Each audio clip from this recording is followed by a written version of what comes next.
Alright, some more lore. I love horror. I love Me stuff too. that is scary, creepy, gross, shocking. I didn't say my intro. Hi, my baby boos. I'm your goddess Nazca. Here with Trickomon. We're reacting to Bloodborne lore, I guess. Bloodborn, a world without hope. Yeah, that does kind of sum up the thing we were watching. More Rayleigh's pick. I don't need moaning. Or just bizarre. Basically, I watched a Rob Zombie movie when I was 13, and that's why I'm like this now. But with as many horror movies as I've watched over the years, a lot, very few of them have been able to just lodge themselves into my brain and just live there. When Tarman tears some dude's shit open, I pop off because I love Tarman, and Return of the Living Dead fucking owns. But it can hardly be said that I'll spend the next few days of my life thinking about how deeply affected. I recognize that movie. Wait, I recognize this movie here. This movie was really good and weird. It's something with zombies and junk that was really cool and old, and I can't remember what it was called. Next few days of my life thinking about how deeply affected by a horror film I was. Like the movie itself was cursed and I wasn't supposed to watch it. Some are better at this for sure, but I think video games are more uniquely equipped to leave you with a lasting impression. Thanks to the potential for a heightened sense of immersion. Wait, please, I promise this video is about Bloodborne. I'm not talking about what people usually... Thank you so much for the $2, and thank you for subbing and junk. I appreciate it. Bye. They mean when they describe something as immersive. Like when a game goes so far in on emulating the real world that you can source a fucking in-game rock to a real-life rock, or programming the horse's fucking horse balls to shrink in the cold, or having to wait in real fucking time for the fucking travel agency to open. God! I think that games with a lot of creative heft being put behind the realism of their world are valuable and have their place, but to me, in an artistic sense, it's so much more impressive when you feel like you're sinking deep into a world that doesn't. I love Wind Waker. That's one of my favorite Legend of Zelda games. Is that for the GameCube? Yes. Okay. That's Cube. Work like ours. That world's reality is governed by its own distinct laws, and it has its own unique vibe. When a game is really truly immersive for me, it's like I'm breathing the air of that world, and it's a different kind of air. You can smell it through the screen. Show Sephiroth. But what if that place you were being taken to was I know horrible? it's not going to be there, but Like the most horrible place you could even imagine. And it shook you to your core. Like a nightmare you can't wake up from. Enter Bloodborne. I make it no secret that it's my favorite video game of all time. I have it on my clothes, I have it on my streams, I own the card game, still haven't played it, nobody ever wants to play the Bloodborne card game. And I keep my PS4 plugged in at all times because I know it won't be long before the cravings come back. Hell, I played it about 4 more times just to record footage for this. I've clicked on countless videos of other people discussing this game, and damn, people really like to talk about it at length. So what could there possibly be left to say about Bloodborne? Well, I think it's really cool. So, when you have your favorite video game ever. Yeah. I'm trying to think what is a game that I like to go back to. I guess the Skyrim was. I played that one a lot. Minecraft, you can't get away from Minecraft. Minecraft is life. Minecraft is love. Especially after the movie. Huh? Especially after the movie. Okay, you guys are just I frequently struggle to describe what makes Bloodborne so special. I've played all the Dark Souls games, Sekiro, and even recently Elden Ring. Maybe I should... Here's an idea. But I always come back to Bloodborne and how it makes me feel, which of course means nothing. Everyone's favorite game makes them feel strong emotions, but Bloodborne for me excels beyond any other piece of media at emulating one type of mood. Spoiler. Okay, so what is the multiplayer version of this? Elden Rings. Elden Rings. Okay, I do think the our fellow VTuber who we collaborated with once had suggested that we play the Elden Rings for a stream together. Would you guys like to see that? Let me know in chat. Warning for the whole game. Well, it's gonna be cheap. Whatever happens, you may think it all a mere bad dream. With the city of Yharnam ravaged by a plague born of ancient blood found in the catacombs below the city and distributed by its most powerful institution, the Healing Church, the people now cower in their homes while beasts who were once their neighbors roam the streets. The hunters who slay these beasts, inevitably giving into beasthood themselves, consumed by bloodlust. All the while, great beings we cannot hope to understand surround us, but can barely even be bothered to notice we're there. And those who lived in or ruled over this city are all either dead, dying, driven completely mad, or have become something else entirely. Your character, an outsider, has just arrived on the night of the hunt, and things are not getting better for anyone anytime. My question is, how do you outsider in a world like this? Don't know. What were you doing in your neck of the woods? Was it worse or better than whatever's going on here? I don't know. Probably better.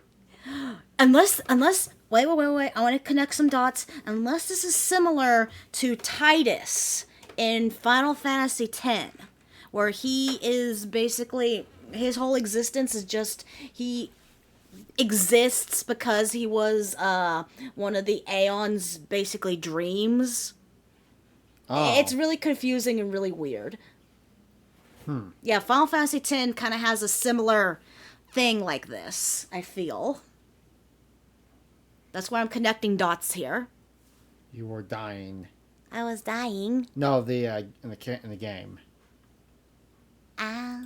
Time soon. You're given a transfusion of that special Yharnam blood. You wake up in a clinic, and before you know it, you're running into NPCs like a man who is too sick to get out of bed, a stoic hunter who tells you to prepare yourself for the worst, and a scared young girl who asks you to find her parents, one of which is dead, and the other is the first major boss, Father Gascoigne. Daddy, why'd you kill He's Mommy? all over the shop. You'll be one of them, sooner or later.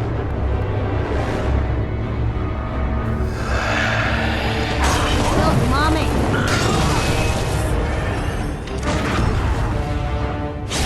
You can play his daughter's music box during the fight to remind him of his humanity for a split moment. But eventually, before the fight is over, It gets even harder. oh man, this got really intense all of a sudden. In 2015, when this Well, that game was sucks. released, I put on some random guy's Twitch stream, and this bit with Gascoigne's transformation was the first thing I had ever seen. It was fucking amazing. He doesn't transform until a large chunk of his health is already gone, so this phase of the fight doesn't last. Ah, so it's kind of like the that old one blood. Stellar Blade boss that I fought. Fear the old blood. The old blood turns you into monsters, apparently. That's what I'm getting. So, like, blood transfusion, it's like accepting blood from vampires or something, and you become, like, some kind of werewolf-esque sub-creature diddle. My mouse die?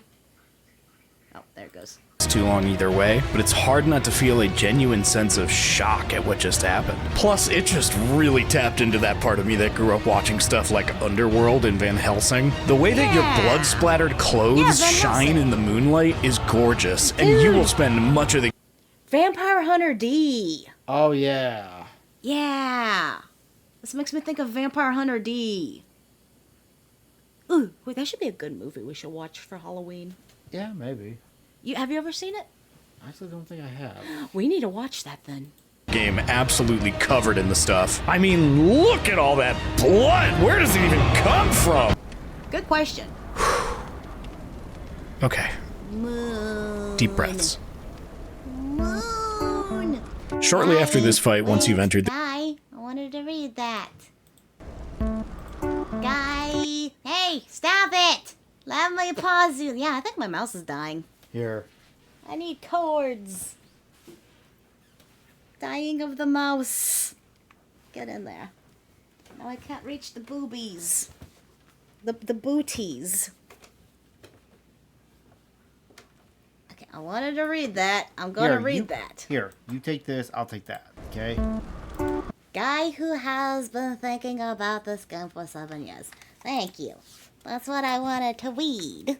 The oldest and strongest emotion of mankind. You made it go back. Here's the button. Helsing, the way that your blood-splattered clothes shine. Yeah, it was right there. Shortly after this fight, once you've entered the Cathedral Ward area of Yharnam, you will encounter the undisputed, universally agreed upon, best NPC in the whole game. Yharnam's done for, I tell ya. But if you spot anyone with their wits about them, tell them about this here Erden Chapel. Is that literally that character's voice? Yeah. Did they mean to make it silly? Maybe. Or did someone just cheap out on voice acting here? Be safe here. The incense wards off the beasts. I get the sense that they were deliberately made to be awkward and beast-like in appearance to arouse suspicion in players who are familiar with the generally untrustworthy nature of some NPCs in previous FromSoft titles.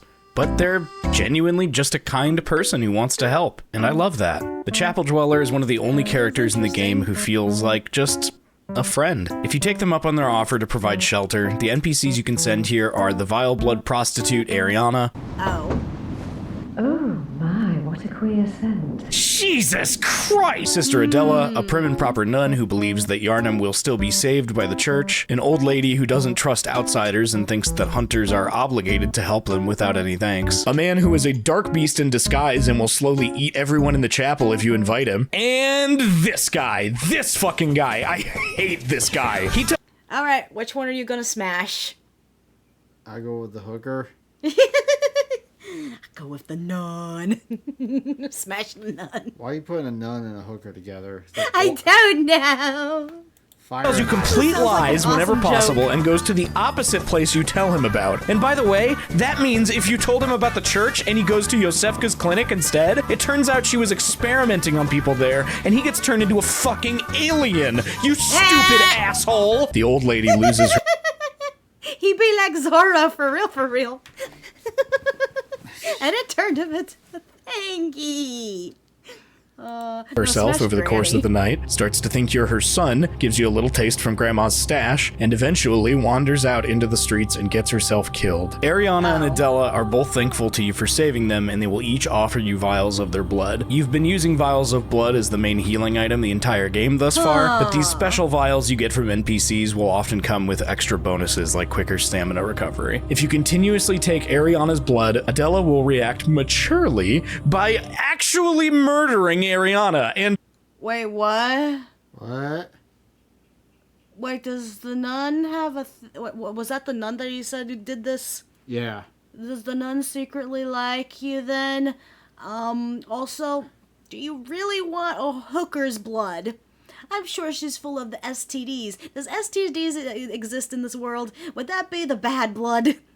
Compared to everything else, I don't think STDs are that bad. okay, I guess I shouldn't jump to conclusions. Maybe there was an accident. You Well, you know got how it more- is with lots of blood spaghetti. there. If you take Adela's blood instead, or just don't invite her to the chapel, Ariana will later become impregnated by a formless Great One, give birth in a sewer, and is so horrified by her child that it completely shatters her mind. This is a nightmare. Oh. Yonder man. Yandere nun. That is a weird one. The chapel Hello, family. Except your mutant baby. Who did you smash? Who did you smash to make this mutant baby? I don't know. It's probably like Bonnie Blue's kid. Dweller expresses remorse after each one of these events, as they are helpless to provide anything but a place away from immediate physical harm. It isn't enough in a place like this. The night churns on, indifferent to their kindness. It's my fault. Oh my. Don't you say that? I think that this style of romanticized melancholy storytelling is so cool. Everyone who contributed to the development of this game did a phenomenal job, and I really feel that it... I kind of like this. This is an interesting game mechanic. It kind of reminds me again of a Markiplier game that I was watching, where it's the something about the visitors and they turn into monsters and junk. Oh yeah. You know, as a descendant of Visible Blood, who are possibly descendants of bloodline of Queen Yamamania. How am I supposed to know who any of that is? Expertly takes advantage of all aspects of the medium to deliver its mood and tone. But there are just a few more key examples I want to touch on here that I think go a long way in really driving home that distinct feeling of like, oh, fuck!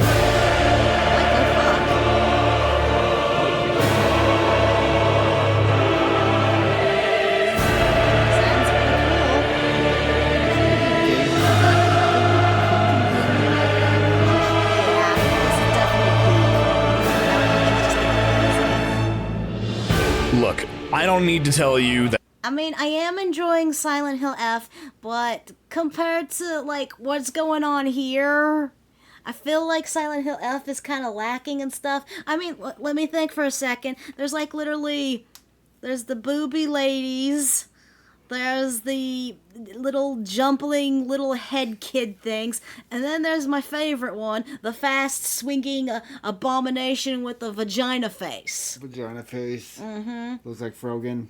No, it's too skinny for Frogan. Oh. Oh, I'm thinking of the other boss. No, that was a boss. I'm talking about the basic monsters you run into. Oh. I've only That seen FromSoft has some of the most talented artists in the world working for them. You know that already if you've even looked in the direction of one of their games, but God, I'd be remiss if we didn't explicitly talk about this. Yharnam is a beautifully depicted and frightening place. It's difficult to find a corner of this game's world that doesn't feel like it was given someone's full attention, and it cannot The only downside of if I play this game, it might freak me out more than Silent Hill F. Kind of like a double-edged sword, like how I have with Stellar Blade, that I get jump scared with Stellar Blade, except this, the monsters look really terrifying. Yeah. Zaba Zaba? Zaba Zaba. Where you going? Yeah. Stop going places so much. I gotta pee. Pee in a cup! No. Pee in a cup! Pee in your Kirsche cup! be understated how bleak it all feels. Sickly beasts and mobs of deranged townies on blood-soaked streets. Enormous alien beings sprawled across the sides of ornate cathedrals. Whatever the fuck these things are, what's up with these guys? What is that?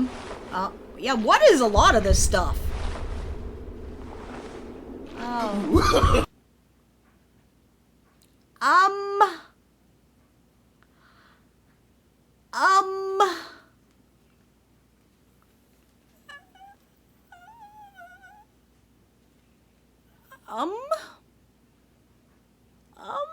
Eldritch Horror is, grand medium.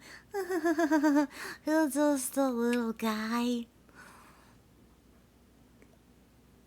Okay, you got this weird hand thingy. You got all these eyeballs, and then do your best to ignore the two giant eyeballs over there. That's...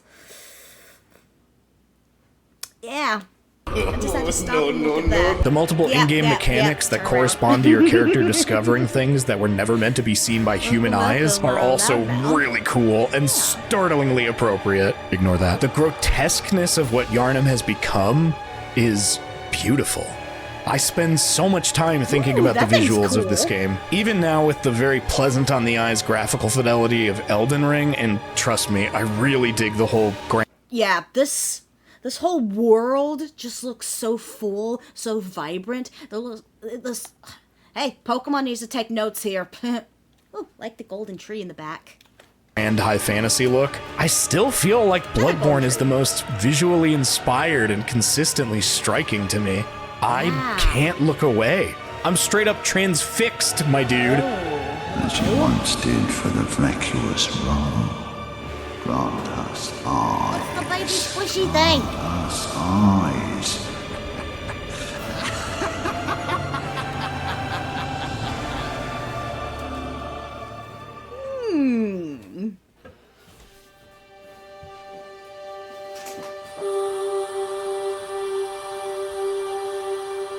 In the Hunter's Dream, the hub area of the game that you'll return to many times to upgrade your gear, purchase items, and level up your character, exists 2 NPCs, one of which being a mysterious and soft-spoken living doll, and the other a kooky old dude who introduces himself as... Welcome back.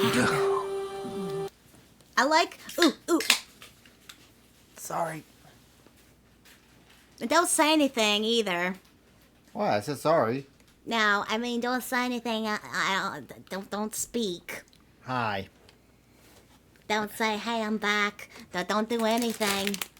And you over here snacking and making all this noise with your cans of soda, with your bags of chips. Give me a chip. And what were you about to say about the old man? Oh, no, I wasn't about to say about the old man. I was going to say about the doll woman. She makes me think of Rosen Maiden.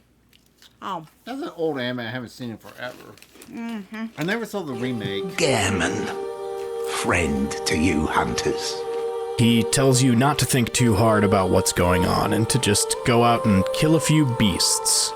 It's for your own good. Well, I'm not castle. You know, it's just what hunters do. You'll get used to it.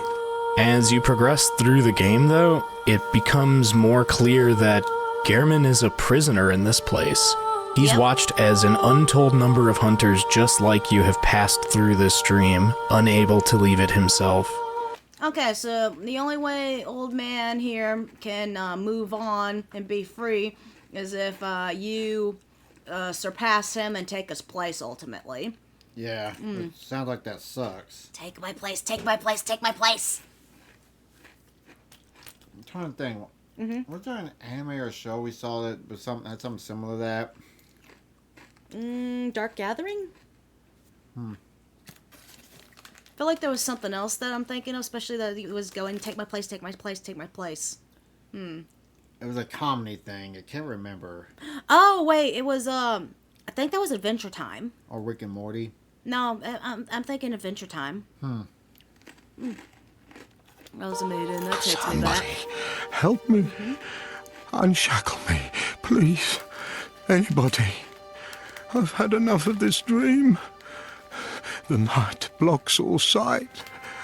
Oh, somebody, please. What do you think, okay, what do you think is the worst thing about what his job is? Is it the fact that he has no one around him? The fact that he can't do anything? Is he actually legitimately suffering? Like, is he in pain this whole time while he's there? It makes me think of that Junji Ito, the guy that constantly dreams and lives a whole life. The Eternal Dream. Yeah, that's what made me think of.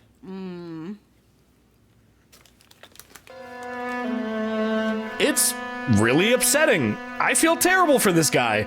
One of the very last encounters of the game is with Gehrman. He tells you that the night is near its end and that he will now show you mercy. He would have you forget everything about this place and return to the waking world, no longer connected to the dream. It's implied that he is saving you from his own fate. If you accept, he pops your shit off and you wake up in the real world. But if you refuse him, he will be obligated to take your life by force. He finds your defiance almost funny. The struggle begins. I think ultimately this, the reason you have to fight him, he's either giving you the chance to opt out on your own, but if you choose to fight him, if you choose not to, then you have to fight him to prove that you are stronger than him. There can only be one kind of thing, and if you are stronger, you have to take his place. Probably. So that would free him, kind of thingy there. And your opponent is a sad old man at the end of his rope, trapped within a nightmare. What would a boss fight like that sound like? The worst thing about his prison is that he brought it up on himself. Arrogance, pride, lust, greed. He thought those trapped himself. Huh. Wait, how's the lust work? Where's the women? The doll. They fucked the doll.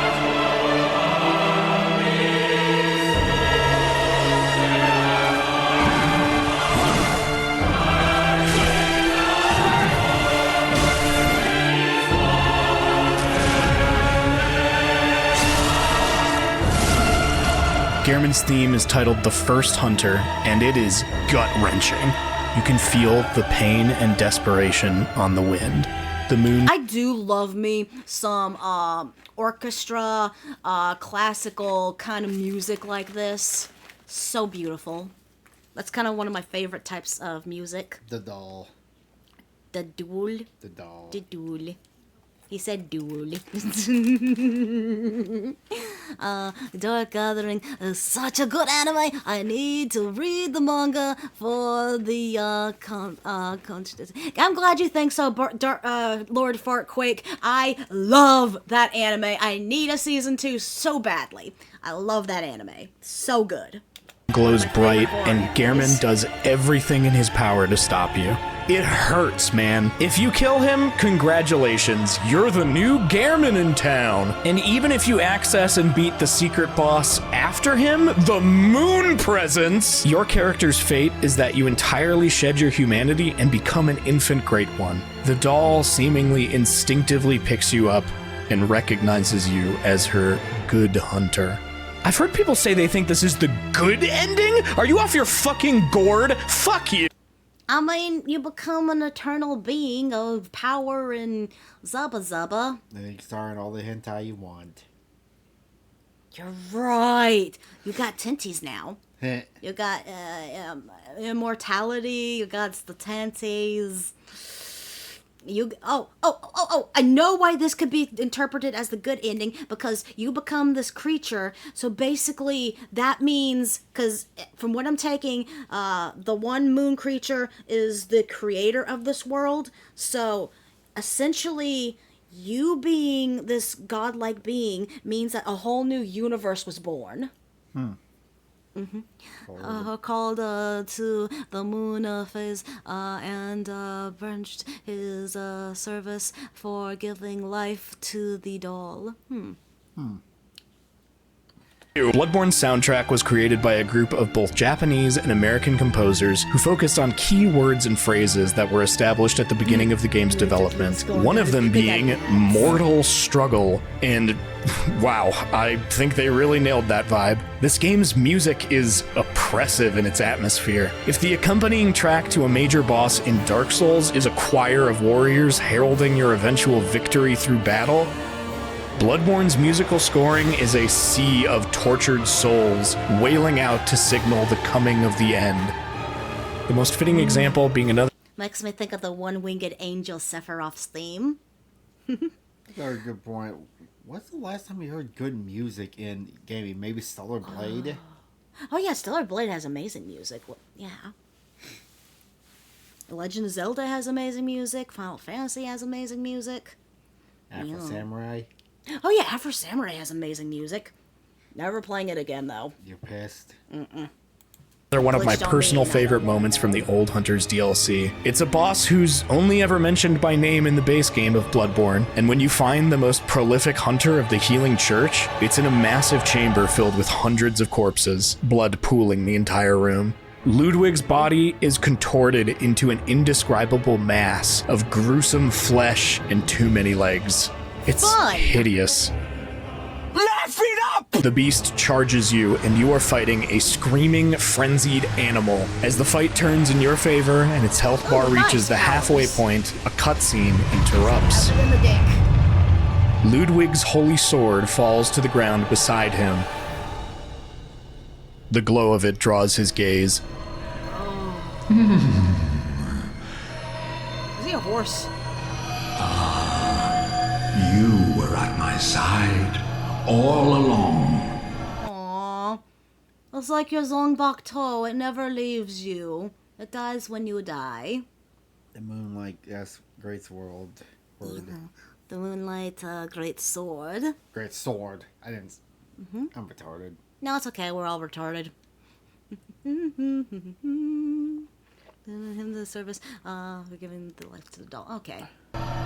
Oh, so that's the lust. Horny for dolls. My true mentor. My guiding moonlight. He stands up straight and brandishes his blade. He sets his eyes upon you. And this moment feels like things are happening. I liked you better when you were a monster! Not sentient!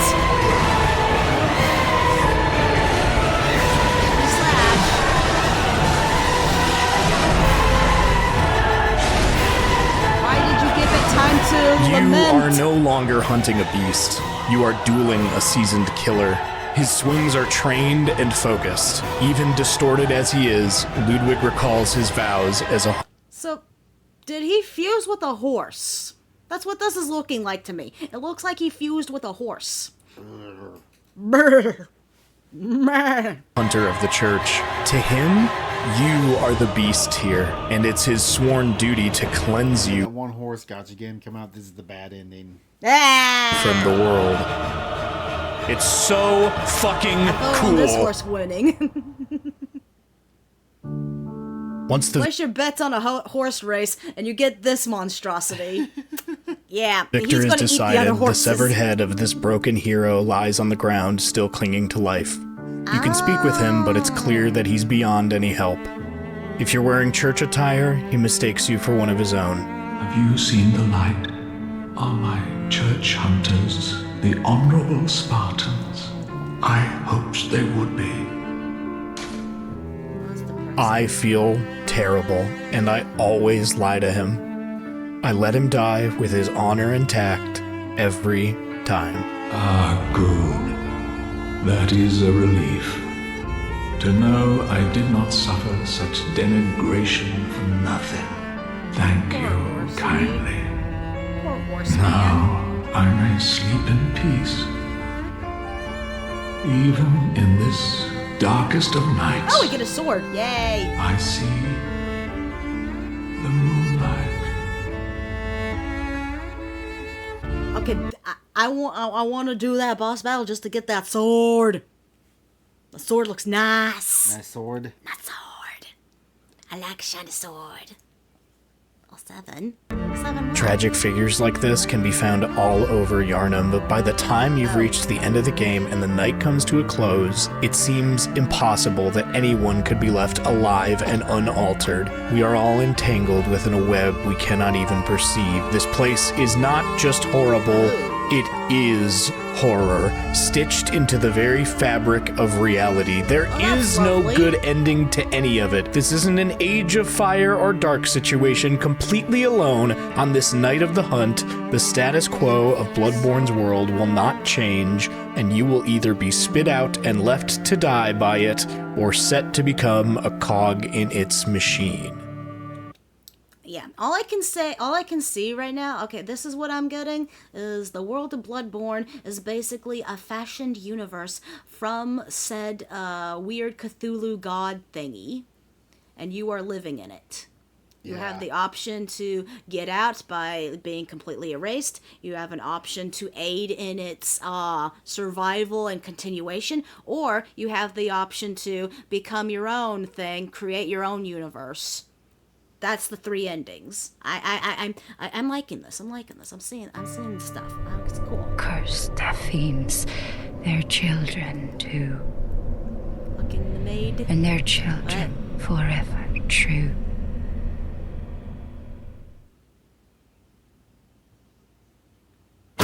Well, that got a little heavy. Look, this game means a lot to me. A couple years after it came out, I was in a really dark place in my life, and I beat it for the first time. Things were really bad, and I was hardly speaking to anyone or hardly eating, but this game was the one thing keeping me going. I was getting out of bed to play more of it during a time when I can respect that. I've had a game that kind of saved my life too, because it gave me something like Oblivion was there for me when I was homeless and having to live off of my ex's friend's mother's place.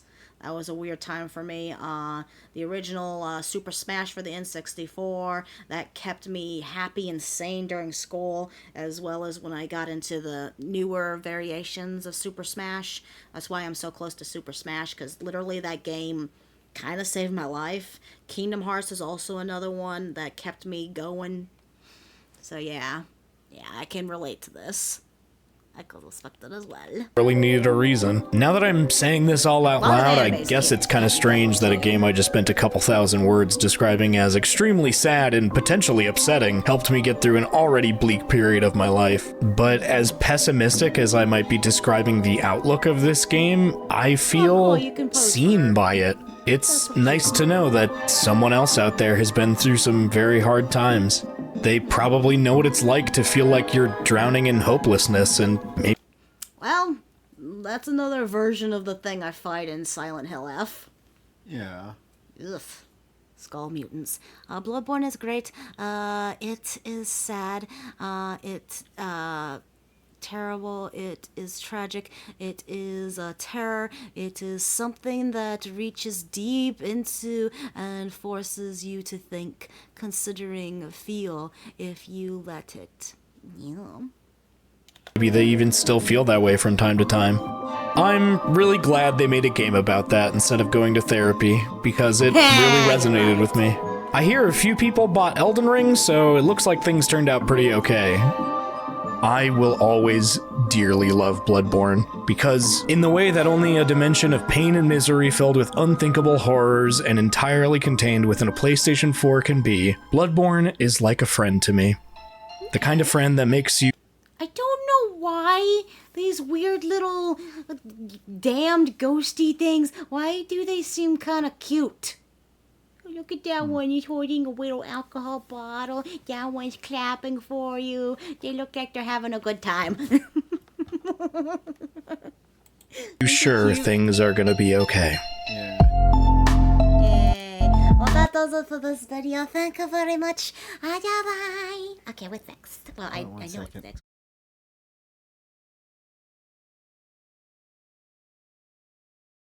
Alright. I'm gonna take off. I gotta go take care of something, but she's gonna stay here, so. Yep, gotta finish my stream. So, later, Tracky Poo. Alright. You know how to erase your model? Yeah, it's got click X. That's all you gotta do. Okay. So the rest of the stream is just gonna be me. Alright, I'm out. Okay, take care. Thanks for sticking around through the rest of that video, though. Yeah. And not just leaving halfway. Not even halfway. Yeah, man. Okay. Nexty. The video has spoilers. I kind of put all your choices together in one little group of Bloodborne potato. Ooh, I can have both ears. Wait, I could switch to my headphones. Why don't you do that then? I like my headphones. Yay! That way I don't have stuff shoved in my ear. Give me 1 second. How do I turn off yours? I'll just put them in this little thingy. Oh. I gotta just put them in that little charger thing that shuts them off. Here. Okay. Dunk. Here. I want my headphones. They're right there. You know what I'm doing reacts, I could just Huh? hook up both headphones, but I'm not gonna worry about it. Alright. Moo. Moo. Nya. I'll miss them already.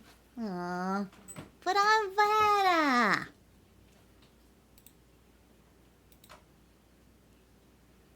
I'm the better potato. Where's my headphones? There they are. Make sure that's on. Yeah. Okie dokie. Hi, my baby boys out there. I am your goddess Nazca, here with another raid request for our special streamy do. Yeah. Bloodborne is a Lovecraftian horror RPG that no one understands by definition, where the player is free to attack hordes of human children at will and consume their innards. If that in-depth and engaging anti-baby... Okay, so that's why you say don't mess with the don't mess with the children. So children in this world are just pretty much fooked, huh? gameplay appeals to you, keep listening because it gets worse. In this game, you play as John Bloodborn, a foreigner incapable of speech without the use of sign language, and stricken with Habsburg disease, comes to the ancient city of London, seeking treatment for the sins of his cousins. In doing so, he will begin hallucinating talking dolls, spider people, and the great Journeying further, John Bloodborn becomes conscripted into the service of a gay elder god and the 60-year-old man he keeps as a pet. Wait, why is the elder god gay? Wait! That's a particular child. Is it kind of like the ones in Silent Hill F? We gotta kick a baby. Consume the child. I don't know if I want to eat that. It looks nasty. The rest of you can eat all you want. Wait, we're eating kids now. But wait, why is the elder beast gay? And is given the ultimate task of killing an invisible infant in order to cure his anemia. To accomplish said Herculean task, the player must journey through dark forests, terrifying nightmares, and the meth-ridden alleyways of a post-Brexit Britain, slaying monsters, exploring, and tricking women into being impregnated by gods so you can consume the child. This game is an excellent realization. Wait. We can kill the baby the prostitute has. Oh, okay, you were being serious when you said eating children. Okay, that's a new one. Now, as a child who you tried to help, it will only bring pain. So don't help children, but we can eat them. Okay, I'm for eating children, sure. Of a Metroidvania with something new around every corner. A great action RPG which pits you against insurmountable odds and extreme challenges, and has a gripping story and lore about discovering the Eldritch truth. So if you can, play it yourself because I'm not going to hold back on the details. It's no secret that my reviews are entertainment first, so I don't suggest using me as genuine advice. Okay. However, most people can't play this game, ever, because you have to buy a $400 magical box sold by the wizard Sony in order to experience it. And even then, you get to see it in an amazing 30 frames per second with no angle. Well, on the bright side, I got the $300 magical box already checked off that list. So that's not a problem there. I just need the actual game itself. That's not a problem. Totally doable. Now, if you said I had to get a $600 magical box, then we'd have a problem, because I don't plan on getting a PlayStation 5 anytime soon. Hell, I might, even whenever they make a Kingdom Hearts 4, I might just get that for the PC. Unless they have, like, some kind of special edition, and I might get the game, the physical copy, for a PlayStation 5, and it's just gonna sit there because I collect all the Kingdom Hearts. I collect all the Kingdom Hearts goo. Sure. Okay. Oh, baby back ribs. Get in my belly. I want my baby back chilies, baby back ribs.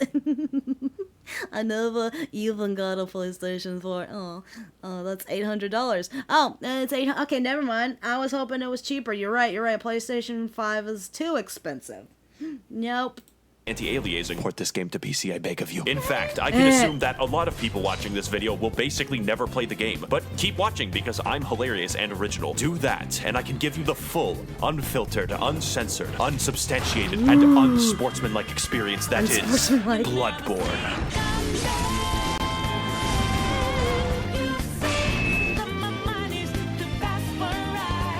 The gameplay is what makes this game great, and the easiest way to describe it is simple but complicated. On a simple level, your baby brain is responsible for only two tasks, dodging and hitting. And dodging in this game renders you temporarily invincible. Sounds easy, right? Wrong, because every single enemy is adjusted to keep pace with you. Basic enemies are basically able to whoop your ass into fucking non-existence. Wait, okay, so is this game literally kind of, so if you play sucky at the beginning, will it be stay kind of sucky for you? Okay. Say if you get someone to play this game at the beginning who is really bad at it, okay?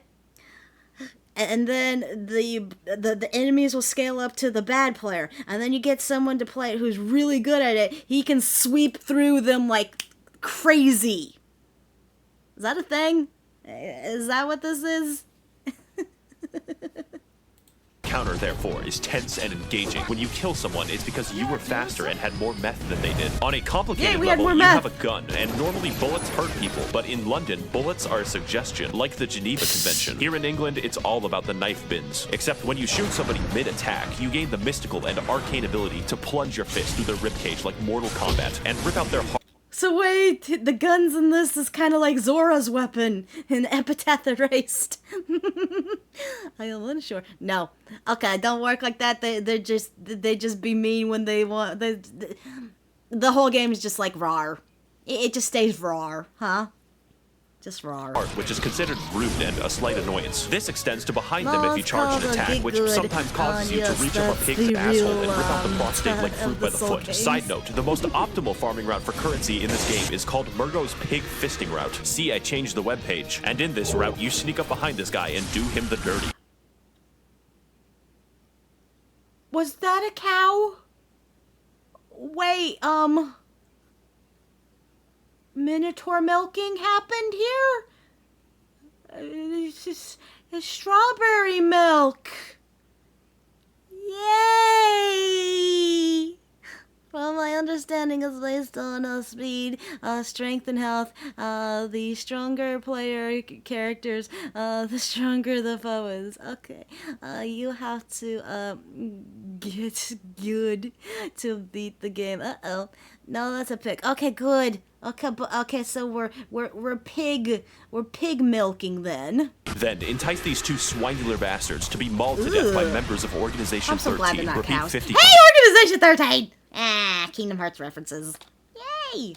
On a complicateder level, every single weapon in the game has 2 different modes with 2 different movesets. And transforming between them gives you special attacks, in addition to running attacks, plunging attacks, R1, R2, swinging attacks. On a theoretical physicist level, your character memorizes squiggly lines and fridge art created by gods for passive bonuses that work regardless of weaponry. My favorite. No, we have to recognize squiggly lines and fridge arts. Also, could you guys tell me, are you guys having audio issues with the video by chance? Or is that just my headphones? I want to know if you guys can hear things okay. Are more money, and more money they stack. Finally, on a meta-theoretical chiropractic level, every weapon is customizable with different gem slots that give differing effects for your attacks. And there are different types that can literally change all of the stats of the weapon, like making a fucking spear do more damage based off of... Ooh! I like that kind of stuff! Dude, I love Final Fantasy VII Crisis Core because I like the materia fusion junk. That stuff really gets me jibbly. Oh, Domania, I'm fine for me. Okay, good to know. How can Triforce? I'm good on my... Okay, good. Okay, so it's just my headphones being stinky then. Intelligence. There's definitely more and a lot of strategy in how you level up your character, but I assume that you know how to level up in a fucking video game. But with all this combat prowess, you may be wondering, Maxor, who are these crusty abominations that you're fighting on screen? Well, to learn that much, we're going to have to delve into the lore. So buckle your britches, bitches, because this shit is wild. If I say something questionable, just accept it as fact. I can be trusted. 60 years ago, 20 rowdy college students took their education extremely seriously. Okay, so we got the education dudes. So this is like a... Okay, so these guys are not churchies. They're more like collegies. This is like a college cult kind of thing then.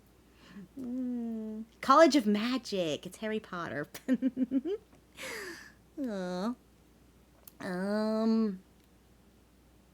had a brain fart and I lost it. Darn. Because they found Woman Cthulhu. She was just in a portable toilet downstairs. Also, because they were bored, they beat to death a god of the sea with some bats, but that's a story for later. It turns out the entire world is ruled and created by a race of elder gods beyond human comprehension called the Great Ones. Figuring this out, they got Cthulhu's blood and were like, we can make a religion out of this. Because it turns out the blood can heal people, which is really good due to all the knife crime. So So what I'm getting now is their world is from one specific Cthulhu, other Cthulhus, the lesser Cthulhus, can come into said world, and then they're like, hey, let's capture this other Cthulhu, and we could try to become our own Cthulhu power zoobada-doobadoo. Yeah, something like that. Maybe.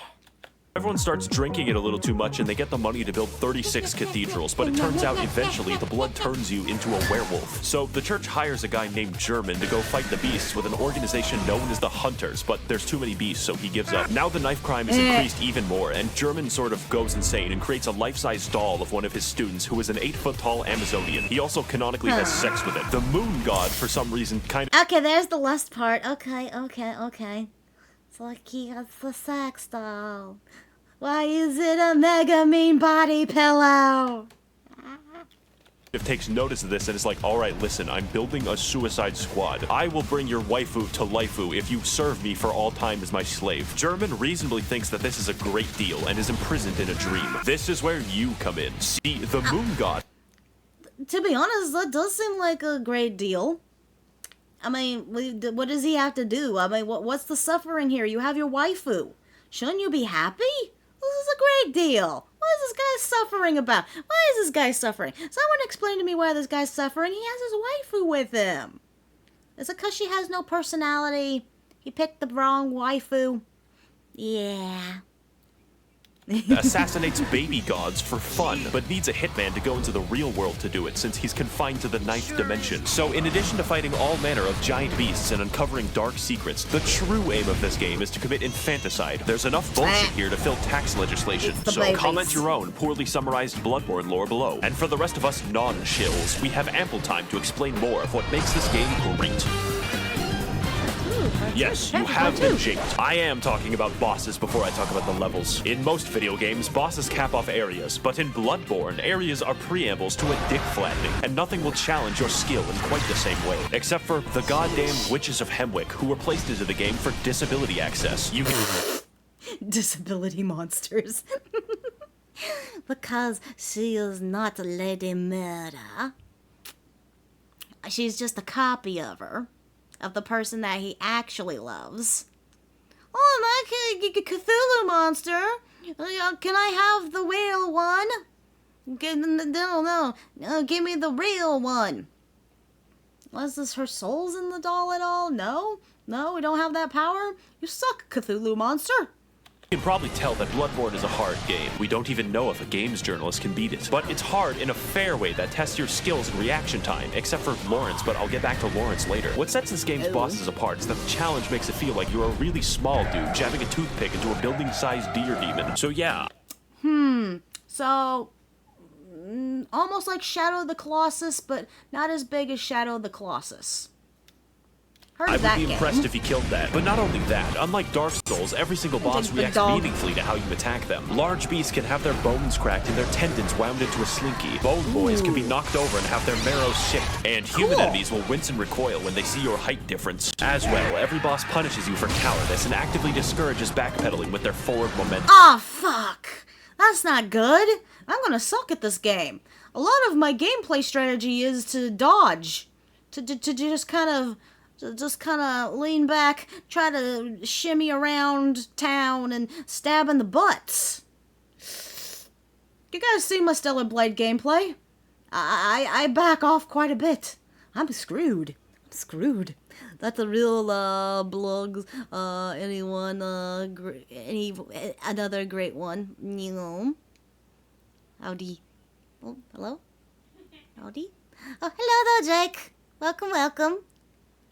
Causing every fight to be an elaborate dance with a Jake Long, thrilling the back American and forth. Dragon? Unless you're fighting Rom, who is the really hungry caterpillar if he had a legion of arachnid slaves who threw their heads underground like ostriches. We don't talk about him. And while we're on the subject of bad bosses, this motherfucker, let me tell you something. The humanoid bosses in this game are paradoxically the most dangerous. But Mikolash is a psychological hazard that will hurt you personally. This boss literally feels like cut content because the fight centers around chasing him, and his direction depends on RNG, making him an actual speedrun killer. When you corner him, he uses one attack, and then you chase.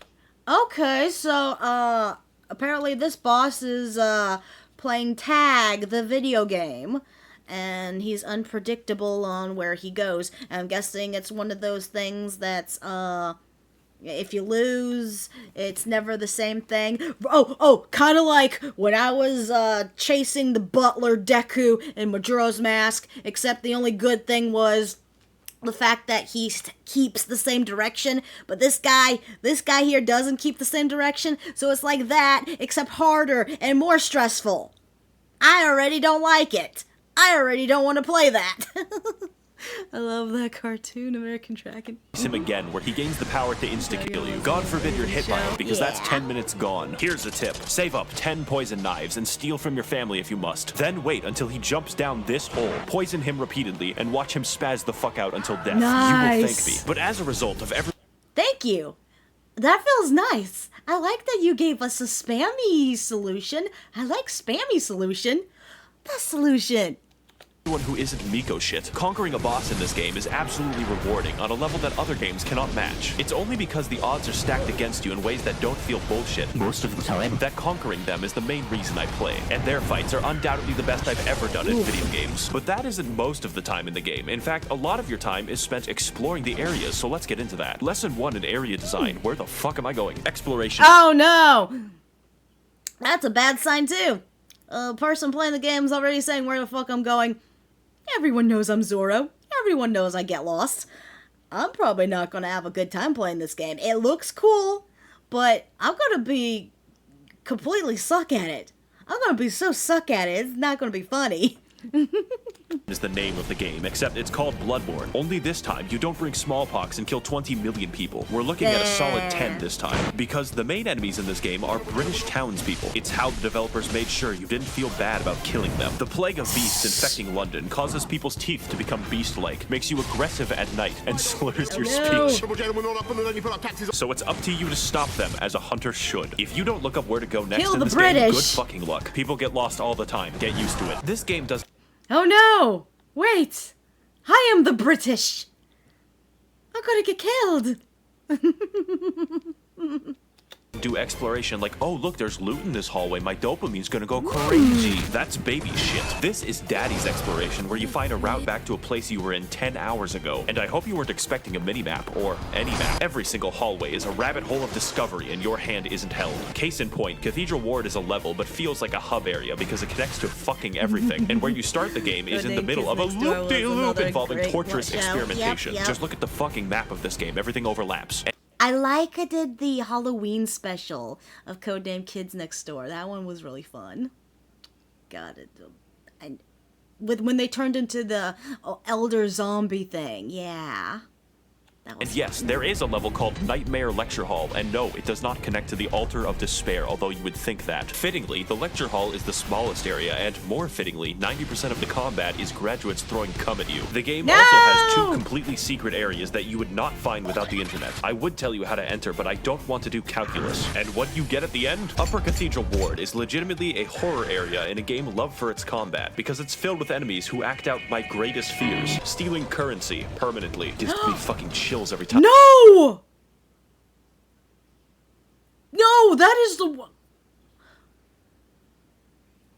They literally have a monster that when it attacks you, it steals your money, and you don't get that money back after you kill it. That's mean! No, I love saving my money!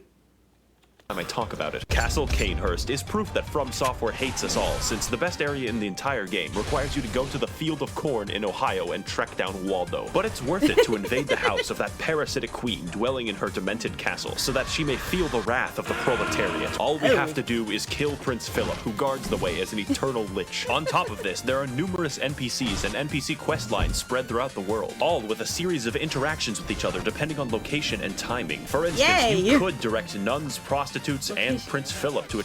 Oh my god, this location and timing. This game feels like it's a mixture of Majora's Mask mixed with Skyrim.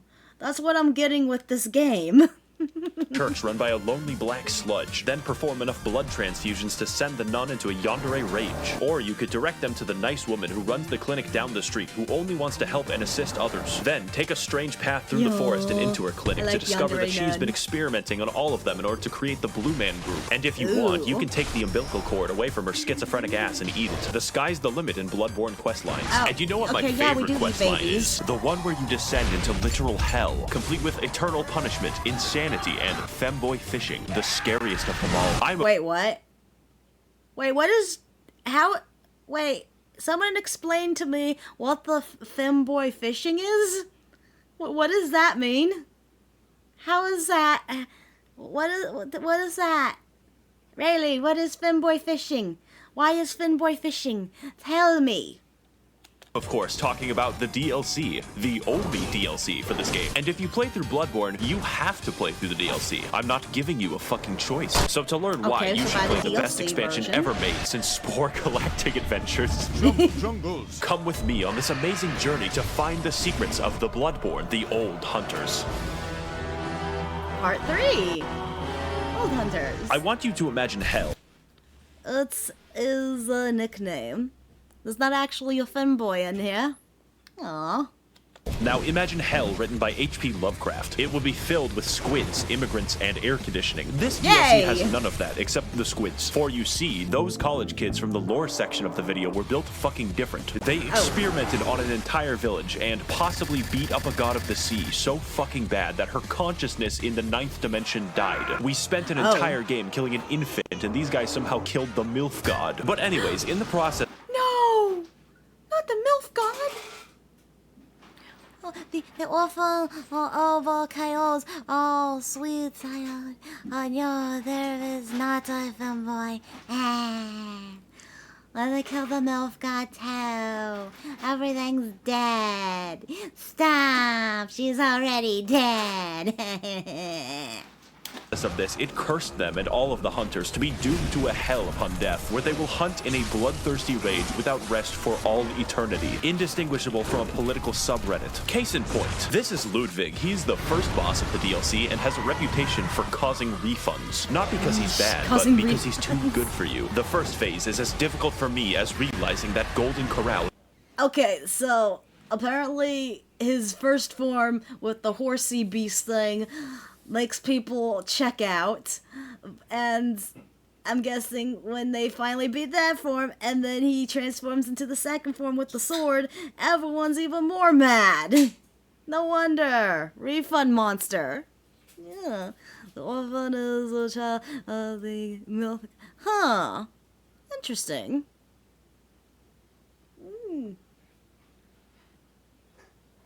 It's not actually a real corral. But like every restaurant except Golden Corral, the rewards at the end are delicious because his second phase is even harder. Now, I'm not going to lie, this DLC has 4 bosses and 3 of the hardest bosses I have ever fought in any video game ever. So your ass will be clenched the entire time, and the fact that he's the 3rd hardest is fucking concerning. Some people tell me, Maxor, your videos have gotten me through tough times because they made me laugh. But like this boss, you are the one who is truly overcoming these challenges. And he's got ice horsey powers. Oh, let me guess. All these Bloodborne bosses is gonna make the Stellar Blade boss that I was fighting and had so much trouble with look like child's play. Especially if I don't get the Sephiroth mode in this game. I don't suppose I'd be able to turn into a one-winged kind of angel monstrosity to fight these things at all? No? Probably not. Yeah. To assume that Ludwig was riding this horse when the beastly scored and took him. Oh no. Yeah, probably.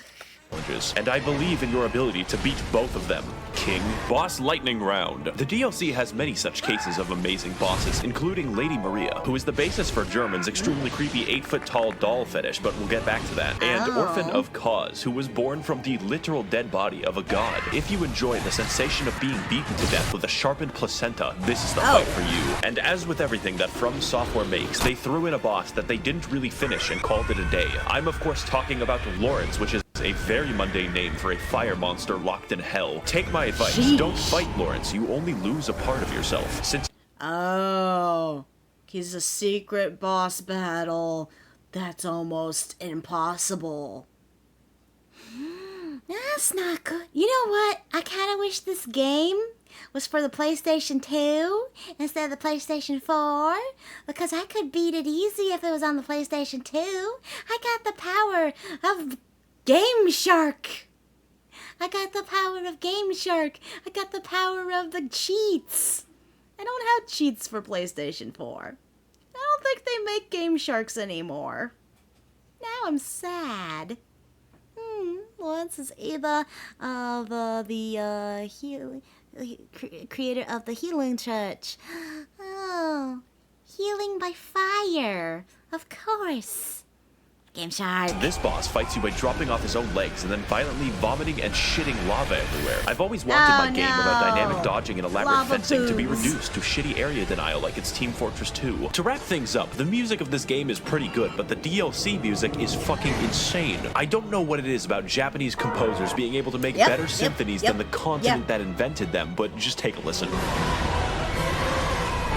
Holy shit, I'm alive right now. Have you ever thought, as I do, that this game is just too good? That you would really rather be playing a shittier version of the game, such as the engagement of the Chalice dungeons? I, of course, jest. They're fine, probably, except for half of them, because Bloodborne has an optional system of infinite dungeon generation for all of those who wish to break free of the shackles of good level design. Let's talk about how and... Wait! Bloodborne can create multiple... Wait... So it kind of like Minecraft in this regard, where it removes a new thingy, so you can always be playing this and have something new. That's cool.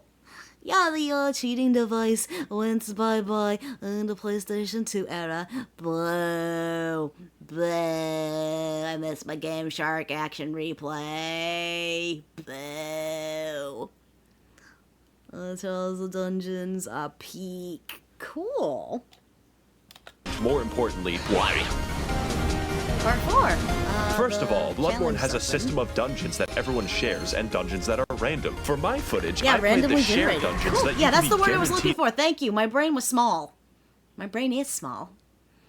Yes, and there are enemies that haven't been found yet after so many years.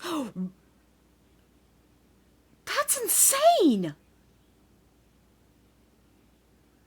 So wait, every gameplay of Bloodborne is like different and unique for every person who plays this.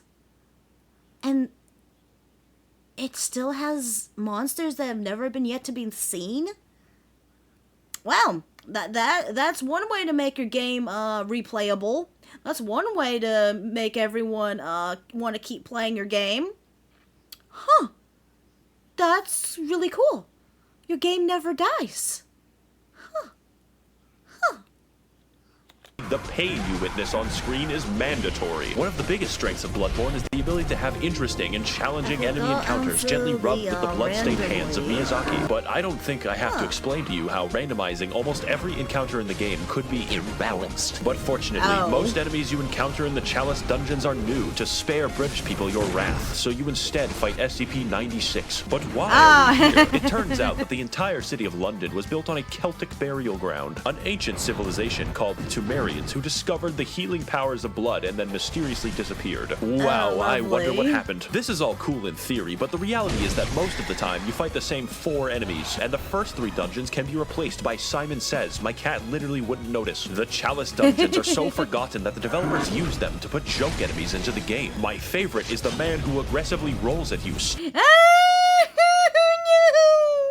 Attack of the Chunk!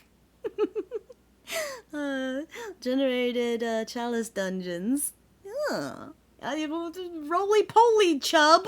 Stark naked wearing only his Nikes. The uniqueness also extends to the bosses, and they're actually... Wait! Did the thing slam his dung into a pillar?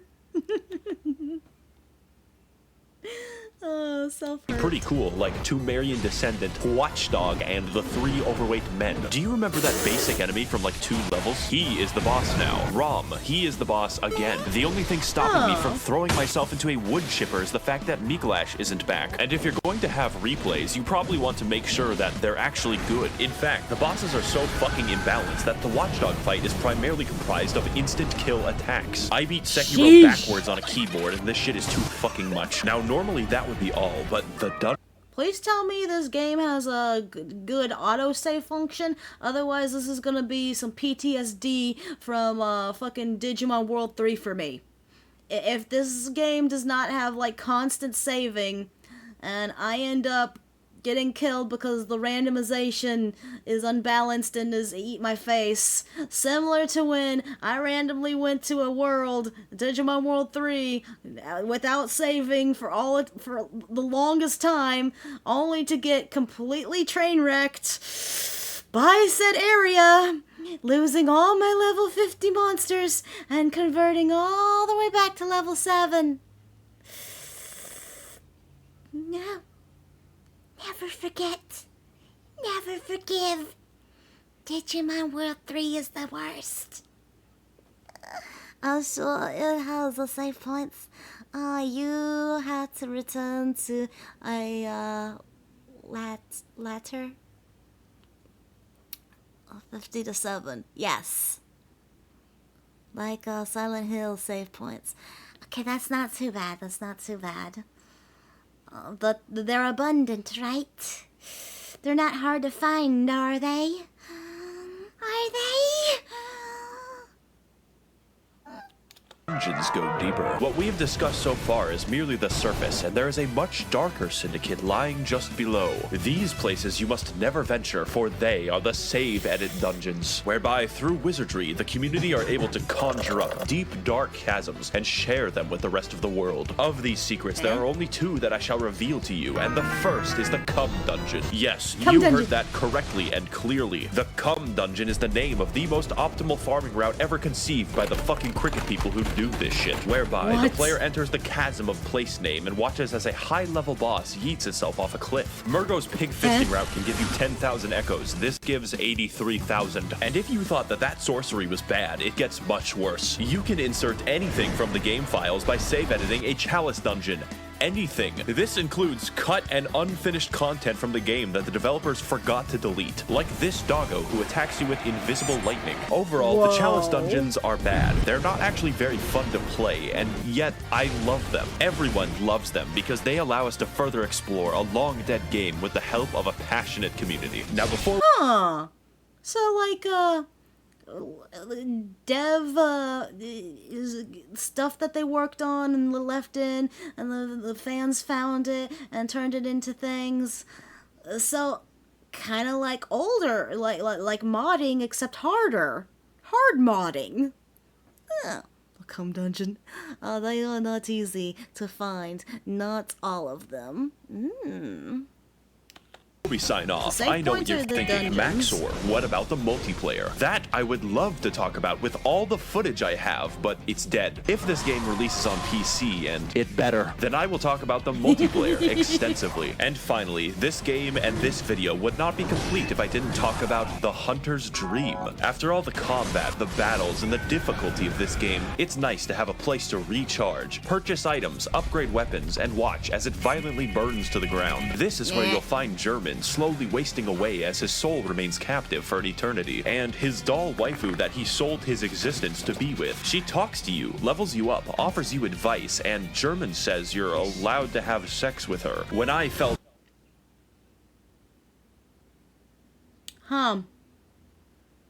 Thanks, Grandpa. I'm so glad you gave me your blessing to fuck your doll.